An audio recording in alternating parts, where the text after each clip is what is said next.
ட்ரேடிங்னா என்ன? எனக்கு 0 நாலேட்ஜ் தான் இருக்கு. இப்ப தான் நான் ஒரு பிகினர். நான் இப்ப தான் ஸ்டார்ட் பண்ணலான்னு இருக்கேன் ட்ரேடிங் அப்டின்னா, உங்களுக்கு தான் இந்த வீடியோ. ஃபர்ஸ்ட்டு ட்ரேடிங் அப்புட்ன்னா என்னங்கிற விஷயத்த நீங்க புரிஞ்சுக்கணும். இத வந்து தமிழ்ல வர்த்தகம்னு சொல்லுவோமா? அதாவது வாங்குறது, விக்கிறது. இந்த 2 விஷயம் தான் நீங்க இந்த இடத்துல பண்ண போறீங்க. ஒண்ணு வந்து பையிங், இன்னொன்னு வந்து பார்த்தீங்கன்னா, செல்லிங். இந்த 2டே 2 விஷயங்கள் தான் இருக்கு. இப்போ ஃபர்ஸ்ட்டு நம்ம பையிங்னா என்னன்னு பார்க்கலாம். செல்லிங்னா என்னன்னு பார்க்கலாம். இது 2க்குமே பார்த்தீங்கன்னா டிஃபரெண்ட் இருக்கு. நீங்க கன்ஃப்யூஷன் ஆயிக்கக்கூடாது. நீங்க நார்மலா இந்த இடத்துல வந்து நான் எக்ஸாம்பிளோட உங்களுக்கு சொல்றேன். இத மட்டும் கேட்ச் பண்ணிக்கோங்க கான்செப்ட்ட. இப்போ பையிங் ஃபர்ஸ்ட்டு பார்த்துரலாம். பையிங்னா என்னன்னா, இப்போ நீங்க ஒரு மேங்கோ தோட்டத்துக்கு போறீங்க. தோட்டத்தில போயிட்டு 1 கிலோ மேங்கோ வந்து ரூ. 150ன்னு சொல்லி குடுக்குறேங்கிறாங்க. எவ்வளவு? 1 கிலோ. 1 கிலோ மேங்கோ ரூ. 150க்கு நீங்க வாங்கிட்டு வந்து, வெளிய எவ்வளோக்கு செல் பண்றீங்கன்னா, ரூ. 200க்கு நீங்க செல் பண்ண போறீங்க. சேம் அதே 1 கிலோ தான். இங்க வந்து நீங்க பை பண்ண அமௌண்ட்டு, இங்க வந்து நீங்க செல் பண்ண போற அமௌண்ட். அப்போ இந்த இடத்துல ரூ. 150க்கு வாங்கிட்டு, நீங்க கொண்டு வந்து வெளிய ரூ. 200 அப்படின்னு சொல்லி செல் பண்ணும்போது, உங்களுக்கான ப்ராஃபிட் இந்த இடத்துல எவ்வளோ கிடைக்க போகுதுன்னா, ஒரு ரூ. 50 பார்த்தீங்கன்னா, உங்களோட ப்ராஃபிட் இந்த இடத்துல. ஏன் அத ப்ராஃபிட்ன்னு சொல்றோம்னா, நீங்க வாங்குன பிரைஸோட அதிகமான பிரைஸுக்கு வந்து செல் பண்ணியிருக்கீங்க. அதனால ப்ராஃபிட். இதுவே நீங்க இந்த ரூ. 150க்கு வாங்கிட்டு, கொண்டு வந்து ரூ. 100க்கு செல் பண்ணீங்க அப்புட்ன்னா, உங்களுக்கு எவ்வளவு லாஸு? ரூ. 50ங்கிறது பார்த்தீங்கன்னா, உங்களுக்கு லாஸ். அப்போ நீங்க அதிகமான அமௌண்ட்ல வாங்கிட்டு, கொண்டு வந்து கம்மியான அமௌண்ட்டுக்கு வெளிய செல் பண்ணீங்கன்னா, உங்களுக்கு லாஸ். இப்போ இதில வந்து பையிங்ல நீங்க ஒரு விஷயம் புரிஞ்சுக்கலாம். என்னது?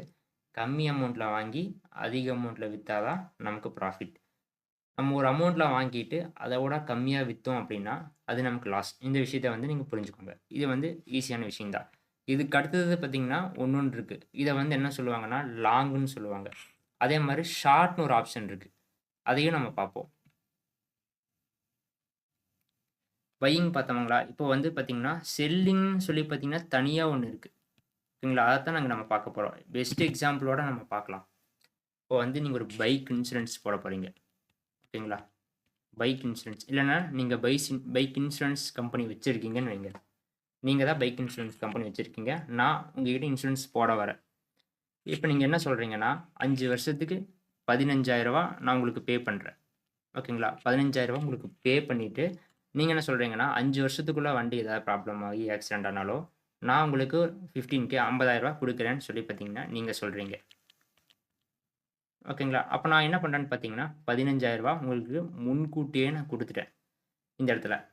அப்போ என் வண்டி 5 வருஷம் முடியும்போது எந்த ஒரு ஃபால்ட்டுமே இல்ல. ஓகேங்களா? No fault. எந்த ஒரு ஆக்சிடென்ட்டுமே இல்ல.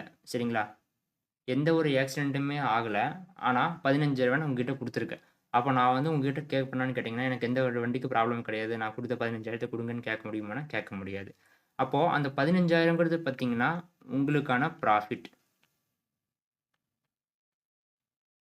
ஓகேங்களா? அங்க வேற, இங்க வேற. அங்க வந்து நீங்க கம்மி அமௌண்ட்டுக்கு வாங்கிட்டு போய் வித்தீங்க பையிங். இதுல வந்து செல்லிங்ல நீங்க என்ன பண்றீங்கன்னா, நீங்க முன்கூட்டியே ஒரு இத வந்து செல் பண்ணி வச்சுட்டீங்க. ஓகேங்களா? ஏன்னா ஃபியூச்சர்ல அது எப்படி இருந்தாலும் எதுவும் ஆகப் போறதில்ல அப்படின்னு சொல்லி நீங்க நம்புறீங்க. இந்த வண்டி எதுவும் ஆகப் போறதில்ல ஃபியூச்சர் 5 வருஷத்துக்கு அப்படிங்கும்போது, நீங்க என்ன பண்றீங்கன்னா, முன்கூட்டியே வாங்கி வச்சிருக்கீங்க. அப்ப அந்த அமௌண்ட் உங்களுக்கு ப்ராஃபிட். இதுவே சேம் பார்த்தீங்கன்னா, ஒரு ஆக்சிடென்ட் ஆயிடுச்சு 5 வருஷத்துக்குள்ள.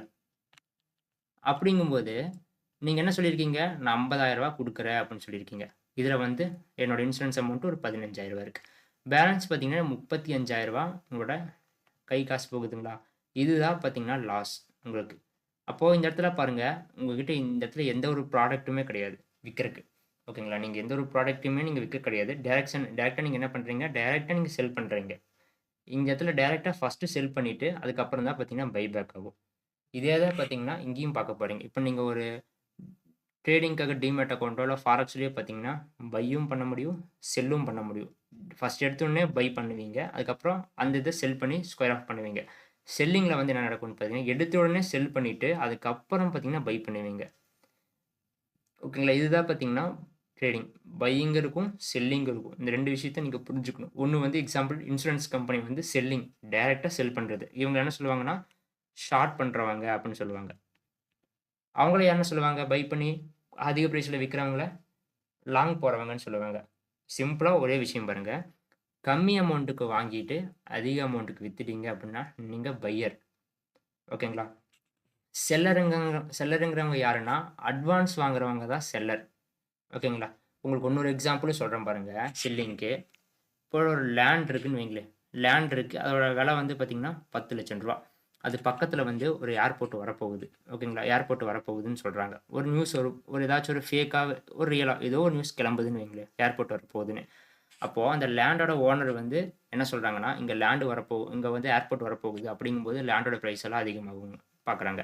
அப்போ ஒரு பையர் என்ன பண்றாருன்னா, போயி அட்வான்ஸ் குடுக்குறாரு அவருக்கு. நான் இத வந்து வாங்கிக்கிறேன்.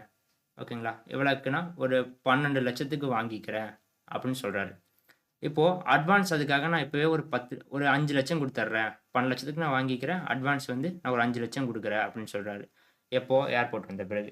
இதுவே அந்த இடத்துல ஏர்போர்ட் வரல அப்படிங்கும்போது, அதோட வேல்யூ ஏறி இருக்காதா? அப்ப வேல்யூ ஏறாதனால என்ன பண்ணுவாங்கன்னா, இந்த அட்வான்ஸ் வந்து இந்த செல் பண்ணறக்கு ரெடியா இருந்தவங்களுக்கு ப்ராஃபிட். ஓகேங்களா? இந்த அட்வான்ஸ் பே பண்ணாங்க பார்த்தீங்களா பையர், அவங்களுக்கு வந்து லாஸ். ஓகேங்களா? ஏன்னா அதிகமான பிரைஸ்ல செல் பண்ணிட்டு, கம்மியான பிரைஸ்ல வாங்குனா, அது உங்களுக்கு லாஸ் தான். ஓகேங்களா? அதிகமான பிரைஸ்ல பை பண்ணிட்டு, கம்மியான பிரைஸ்ல வித்தா உங்களுக்கு லாஸ் தான். இதுவே கம்மியான பிரைஸ்ல வாங்கிட்டு, அதிகமான பிரைஸ்ல வித்தீங்கன்னா, உங்களுக்கு அது ப்ராஃபிட். இது நெறைய பேத்துக்கு புரிஞ்சிருக்குமான்னு தெரியல இந்த விஷயம். நான் இன்னும் டெப்த்தா போடுறக்கு அடுத்தடுத்த வீடியோல நான் பிளான் பண்றேன். சிம்பிளா நீங்க புரிஞ்சுக்க வேண்டிய விஷயம் 2 தான். பையர் ஒண்ணு, செல்லர் ஒண்ணு இருக்காங்க. பையர்னா கம்மி பிரைஸ்க்கு வாங்கிட்டு, அதிக பிரைஸ்க்கு விக்கிறவங்க. செல்லர்னா யாரு? அதிக பிரைஸ்ல இருக்கும்போதே வித்துருவாங்க. கம்மி பிரைஸ் வந்த பிறகு வாங்கிக்குவாங்க. அவங்க தான் பார்த்தீங்கன்னா, செல்லர். இந்த இந்த எக்ஸாம்பிள் உங்களுக்கு நல்லா புரிஞ்சிருக்குல்ல?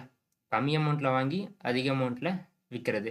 இன்னொன்னு முன்னாடியே வித்துருவாங்க. கம்மி அமௌண்ட்டுக்கு வந்த பிறகு அத வாங்கிக்குவாங்க.